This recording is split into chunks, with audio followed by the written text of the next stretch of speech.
नमस्कार, आप देख रहे हैं द एंगल। मैं हूं आपके साथ दीपाली माथुर। राजस्थान की 3 विधानसभा सीटों पर हुए उपचुनावों के परिणाम आ गए हैं। सहाड़ा और सुजानगढ़ में कांग्रेस और राजसमंद में भाजपा ने जीत हासिल की है।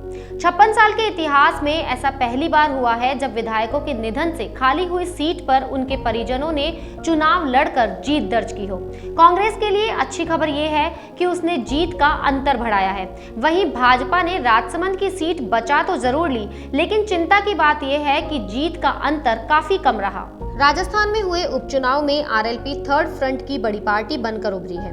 आरएलपी ने भाजपा का ज्यादा नुकसान किया है। सहाड़ा व सुजानगढ़ में आरएलपी के प्रत्याशियों ने ज्यादा वोट हासिल किए हैं। इन दोनों पर कांग्रेस की जीत हुई। 2018 के चुनावों में भी सहाड़ा और सुजानगढ़ सीटों पर निर्दलीय प्रत्याशियों ने अच्छे वोट हासिल किए थे, लेकिन इस बार निर्दलीयों के बजाय मतदाताओं ने आरएलपी को अपना वोट दिया। ऐसे में हम आपको राजस्थान के 4 बड़े नेताओं की सियासी कुंडली बताने जा रहे हैं। सतीश पूनिया पर फिलहाल संकट नहीं। बंगाल चुनाव में हार के बाद केंद्रीय आलाकमान मंथन और मनन में जुटा हुआ है। ऐसे में राजस्थान में बीजेपी को 3 में से 2 सीटों पर मिली हार को बराबर सा मामला माना जाएगा। तय है कि बीजेपी प्रदेशाध्यक्ष सतीश पूनिया की सीट को कोई खतरा नहीं है। वसुंधरा राजे की जिम्मेदारी ज्यादा नहीं। उपचुनाव में प्रदेश बीजेपी के खराब प्रदर्शन पर राज्य से भी केंद्रीय आलाकमान की बात या चर्चा होना स्वाभाविक है। चूंकि वे पारिवारिक कारणों का हवाला देते हुए उपचुनाव में सीधे तौर पर ग्राउंड पर प्रचार करने से दूर रही थी, ऐसे में उनकी जवाबदेही या जिम्मेदारी ज्यादा नहीं है। पायलट का कद न तो घटा न ही बढ़ा। उपचुनावों में पायलट भी कांग्रेस के स्टार प्रचारकों की सूची में शामिल किए गए थे। हालांकि तीनों ही सीटों पर उनकी सिर्फ एक ही चुनावी सभा हुई थी।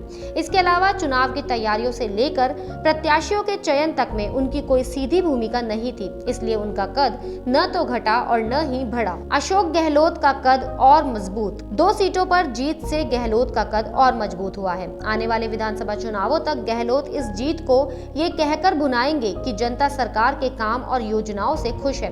कोविड जैसी महामारी के बीच हुए चुनावों में भी कांग्रेस ने भारी अंतर से जीत दर्ज की है। ऐसे में ये तय है कि उपचुनावों के परिणामों से मुख्यमंत्री अशोक गहलोत का सियासी कद बढ़ा है। उपचुनावों के परिणाम मुख्यमंत्री अशोक गहलोत को राहत देने वाले हैं, क्योंकि यदि सहाड़ा और सुजानगढ़ दोनों में से किसी एक भी सीट पर हार हो जाती तो सचिन पायलट खेमा हमलावर हो जाता।